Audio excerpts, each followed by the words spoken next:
Welcome. Thank you. So as I stated before, you were scheduled for the Agency of Human Services staffing as well as DOC. So you could do that all together with the. Where do you want me to, do you want me to start in a certain order, or do you want me just to? I'm open to whatever works the better for you. Okay. If you want to just pick up where Commissioner Baker was, or if you want Sure. to do the Agency of Human Services first, whatever works I'll better. pick up with corrections first, and then I do have a few things to say about Beckett and the Agency of Human Services as well. Let me first start by saying that I agree with Senator Sears that this is a crisis. Crisis in the Department of Mental Health. It's a crisis in the Corrections Department. It's a crisis in the Agency of Human Services. And he is right that the starting salaries for these workers does not reflect the market. Those salaries, those benefits have got to be increased and enhanced, because these problems have not just crept up recently. These problems have been long-term and growing in nature. So I want to say that because I need to applaud Commissioner Baker for stepping up to agree to this package. And the other commissioners in state government should approach the bargaining process that is underway and follow his lead. But I have to also say, and I want to just point out that to get to this agreement, which our members are extremely grateful for, and it will be very helpful in both recruiting and retaining staff. It took their union a Herculean effort to get that issue, which was burning out of control in the Department of Corrections. Get that issue addressed took a Herculean effort. Several months of demanding a meeting with the governor. Several months of working through the process to get the people the commissioner said is absolutely right. People who are faceless. To get those faces in front of the man in charge of this administration. And as soon as we did, we saw a change. As soon as the governor saw the faces of these men and women, and he heard their stories, we saw a change. Suddenly the administration admitted there was a crisis. Suddenly the administration started meeting about the crisis, and then it led to this agreement. So I just want to applaud Commissioner Baker for his persistence in that and his consistency with that.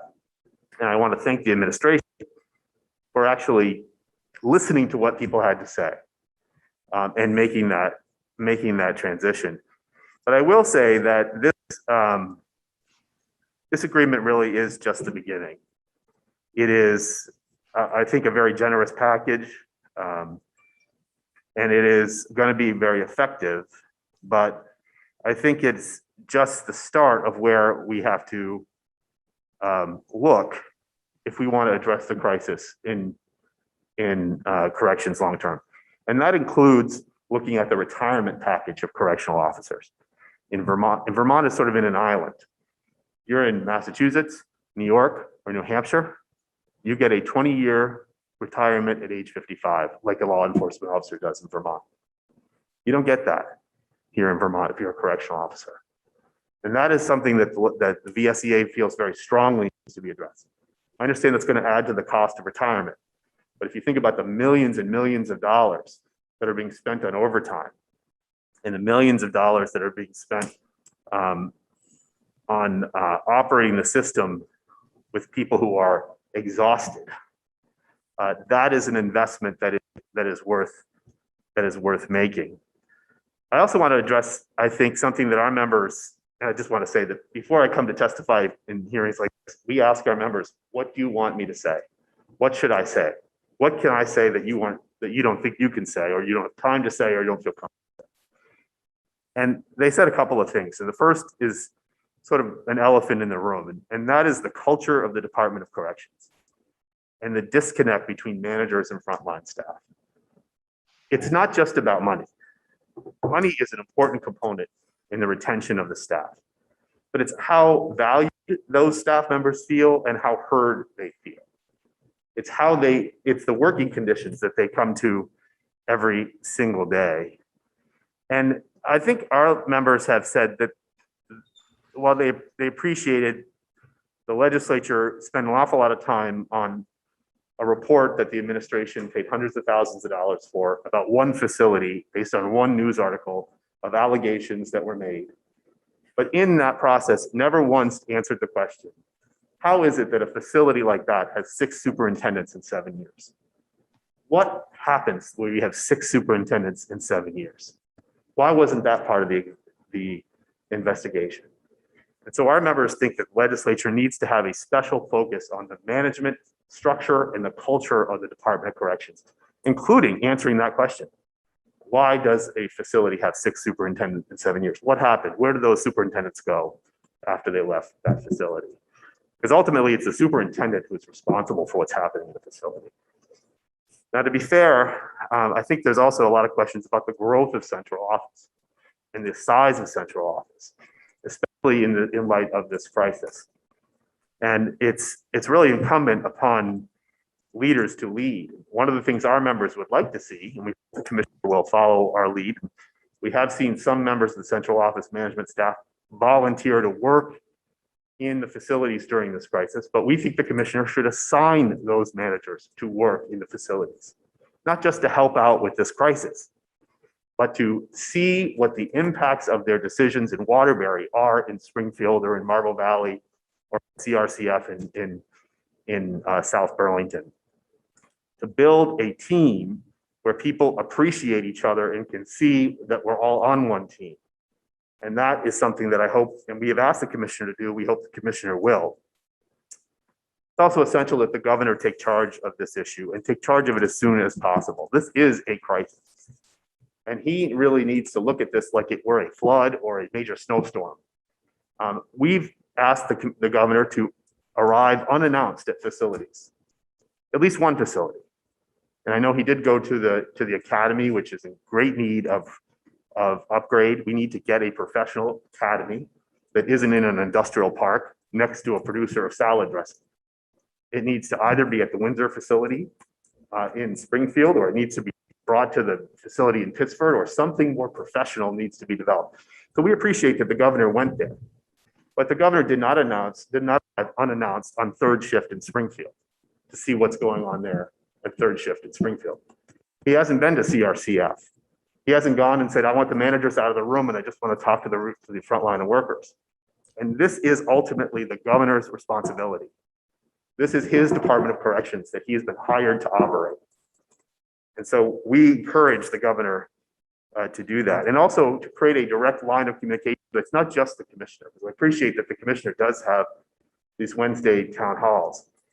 But the folks who are on the front lines, who are working 16-hour shifts, day after day after day, falling asleep on their way home, missing their family's events, or sleeping in the parking lot because they don't have time to go home.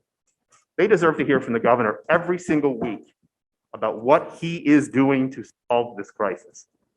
Every single week, he should be reporting, as the governor of the state, what he is doing to solve this crisis. It should rise to the level of need, the Department of Corrections especially. I want to commend, I do want to say, I want to be fair. We do have superintendents who are doing a tremendous job. So Teresa Stone is a good example. She's a superintendent at the Chittenden facility. She came out of her office and is working shifts on the front lines. The same with the SOS up in Northwest. But we haven't seen that with superintendents in facilities across the state as a common practice. We need them to come out of their offices, to stop watching the staff on cameras, and to participate in running these facilities during a crisis. That is leadership. Micromanaging the staff behind cameras in a closed office, that's not leadership. So we need to see some of those things change. There's a lot of concern about training, that members express that they feel that people are being pushed through the academies, that recruits are not given the kind of training that they need to safely operate in their positions in the facilities. And while they appreciate the effort of the Office of Professional Standards, they don't feel it's transparent, and they don't think just adding more managers in central office is the answer. One of the things that they stress to us is that the academy has been shortened from a 5-week academy to a 2-week academy. And that really is cutting back on the level of training that people need, that normally folks would train for 2 weeks in every post in a facility or with a field training officer. But because of staffing shortages, they're now just shadowing for 1 or 2 posts in the facility, and then they're thrown onto the floor. And that means that people in the facility for a year and a half have gone with no idea of how to cover an individual post. When they have to fill a post, they have to ask senior staff on the fly how to cover that post, which takes the senior staff away from the post that they're assigned to. And when you're in that kind of an environment, now these are brick buildings in 100-degree weather often, and you're in a very highly intense environment, and you're not given the training that you need to do your job, and you're not often able to get the help that you need to figure it out on the fly. That causes people to leave because they don't want to be in that environment. They don't want to be in a position where they're in fear of their own health and safety, and they don't feel they're being given what they need to get through that. I want to also comment on what the commissioner said, because he's absolutely right, that because of this crisis, we are taking people out of their field positions and putting them into the facilities.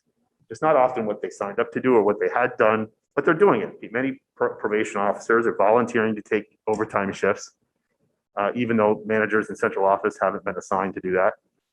And some folks have been reassigned to the facilities. Now that should be a concern to the public, because that means there's fewer people checking on offenders who are in the community. And that is a real concern that our members have, that they are not able both to protect the public, but often to protect the offender.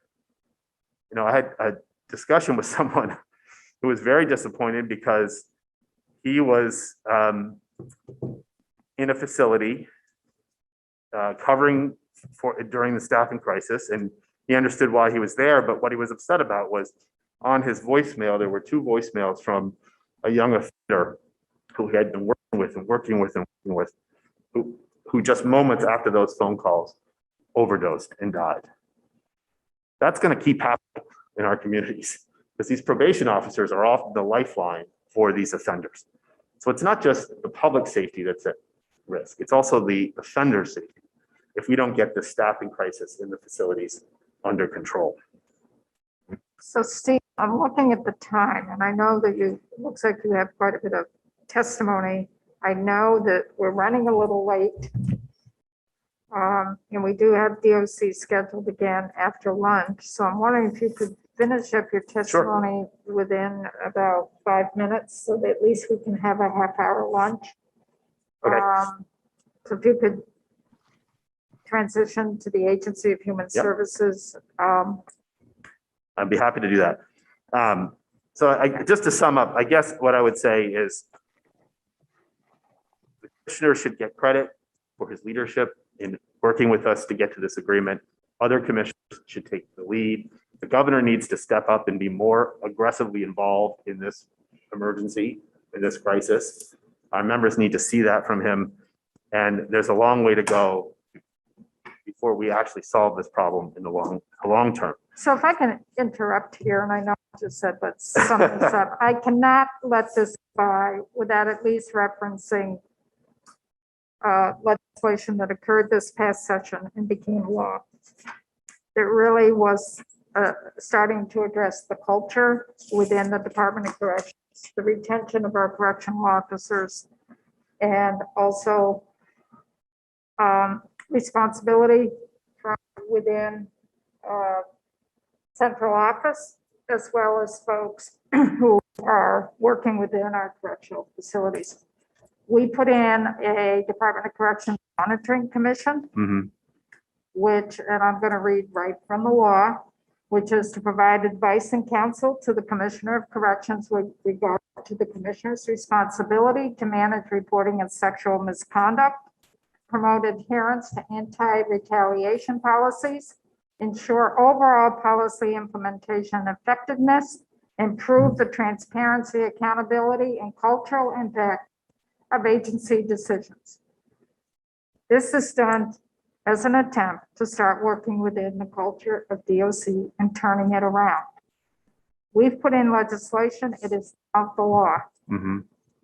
The other part of this legislation dealt with establishing a corrections investigative unit so that when there are issues, such as what happened at the Chittenden facility, there is an investigative unit that's going to follow up on these topics that comply with the federal law and to identify systemic issues within the Department of Corrections. We've started to put in the tools the Department of Corrections can start working in to start changing the culture. And I couldn't let some of your comments go by without laying down some of the foundation for the work that we did in both the House and Senate this year. Mhm. And we are concerned about training of our correctional officers. And we did put in language in the bill that the Criminal Justice Training Council would work with the Department of Corrections to look at minimum training standards, investigations, processing, possibly certification or decertification of correctional officers. We have a report back coming this next session on this because some committees are really concerned with what you mentioned, what the Commissioner of Corrections mentioned about how Department of Corrections COs perceive themselves and each other. And we need to up that standard so that people can see they are in a professional job and that people do respect them. Mhm. So I couldn't let some of your comments go by without explaining to the rest of the committee members some of the work that occurred this past session to address your concerns.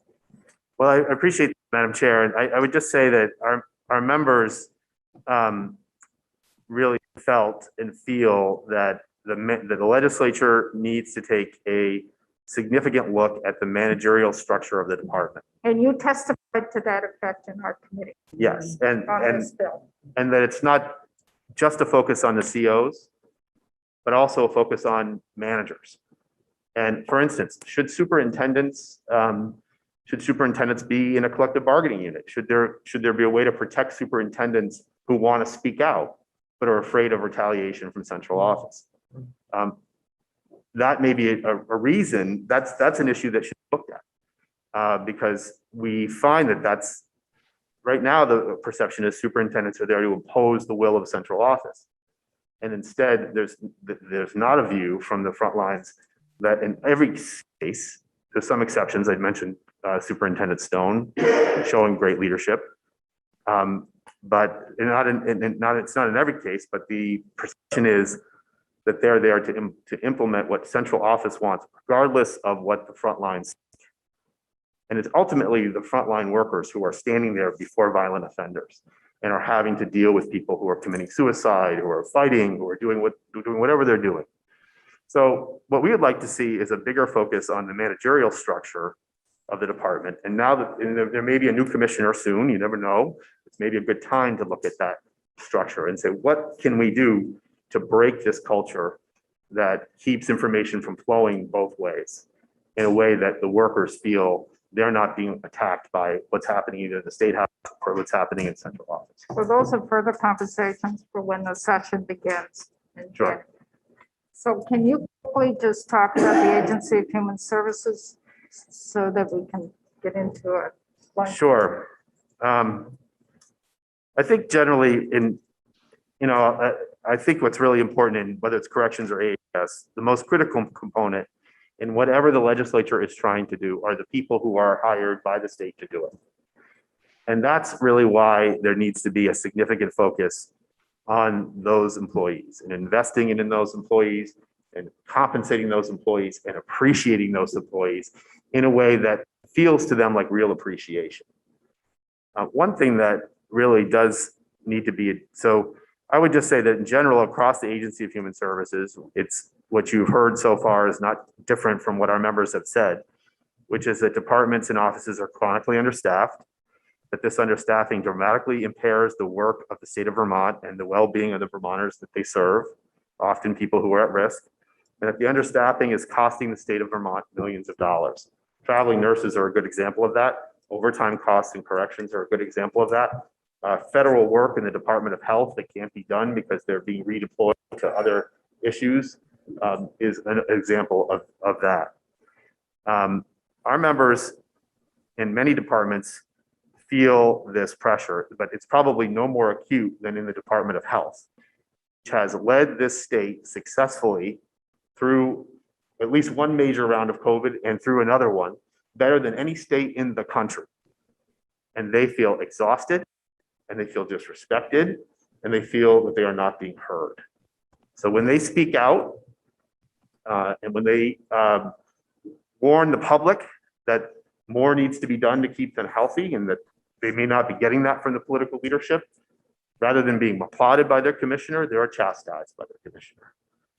And when folks who are professionals in like the Department of Public Health, who have worked professionally to protect the health all of their lives, create professional work that is sent outside of their department to political appointees to edit and return to the department, that is demoralizing.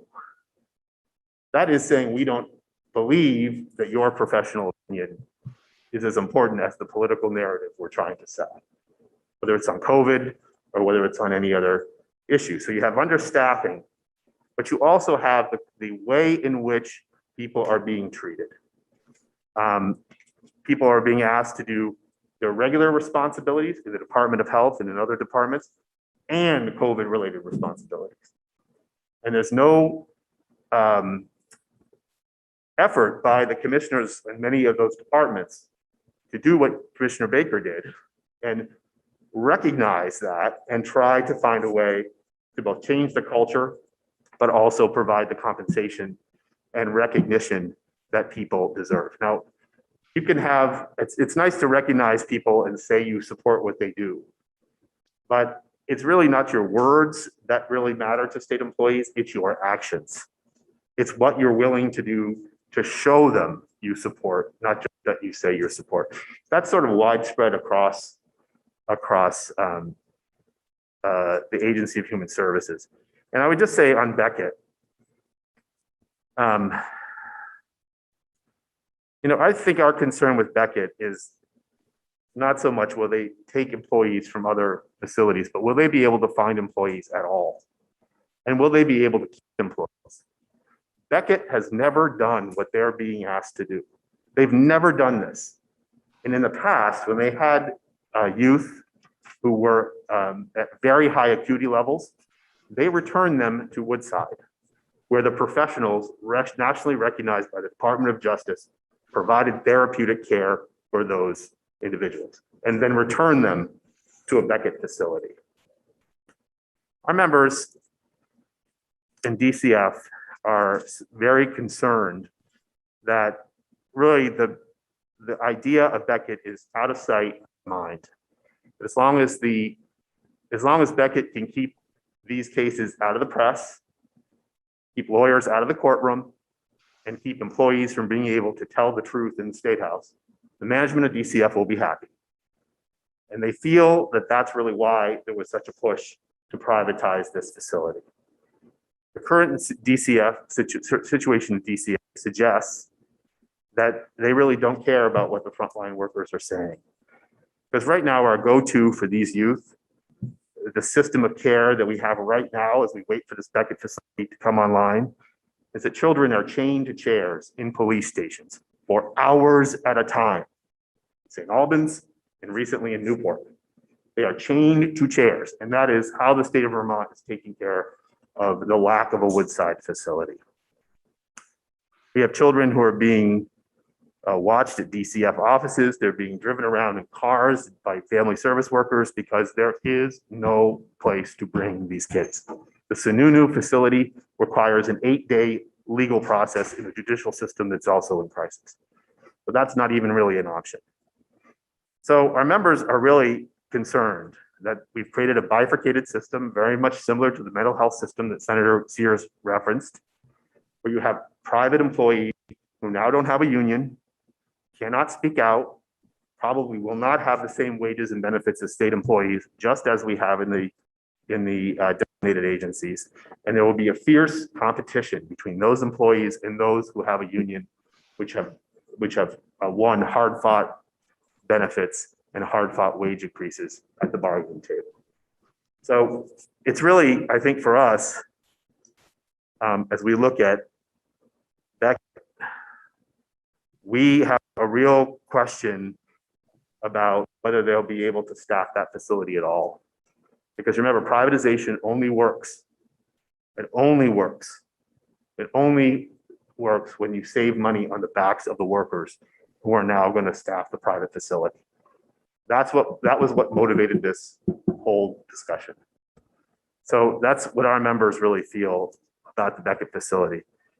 I guess I'll just conclude by saying that we have a lot of work to do, not just in corrections and DCF and across the Agency of Human Services, in terms of compensation that reflects the market and reflects the value that we put on these frontline workers, but also the culture. The culture of state government needs to be addressed. And the legislature needs to play a significant oversight role in making sure that they hold those managers' feet to the fire in changing the culture of the Agency of Human Services, Department of Corrections, and throughout state government. Thank you very much. Thank you. I think that sums it up well in terms of why we wanted to schedule some time to look at the staffing issues, both within the Agency of Human Services as well as within corrections. And I think that what Senator Sears said earlier, that we are in a crisis situation with staffing, is very clear in terms of what VSEA's testimony was the same. It's just how do we go forward in working together on how we can approach this. Are there any questions of Steve before we take a break? Can I add just one more thing I just want to add, because I know there was a question about retirements, and there were significant amount of retirements. People, I'm going to just be honest, were very spooked by the proposal in the House early on in the session. I hear from, I don't want to say hundreds, but significant numbers of very experienced state employees who are ready to retire now, who have the ability to retire now, but who would like to work more, both a benefit to the pension and to the state, who say that if the decision by the legislature is anything close to what was introduced last year, they're gone. They're gone. So all of these problems become even more pronounced if we don't handle that pension discussion very carefully with the reflection on our staffing needs in the state. And I'm sure that you're talking to the pension task force. I'm talking to a member right now. But we are working actively with the pension task force. I just want to make it clear, because people have retired and there are so many more who have the paperwork ready and are just going to go the minute they think it's in their financial interest to do that. Thank you very much. Teresa? Question, but I just wanted to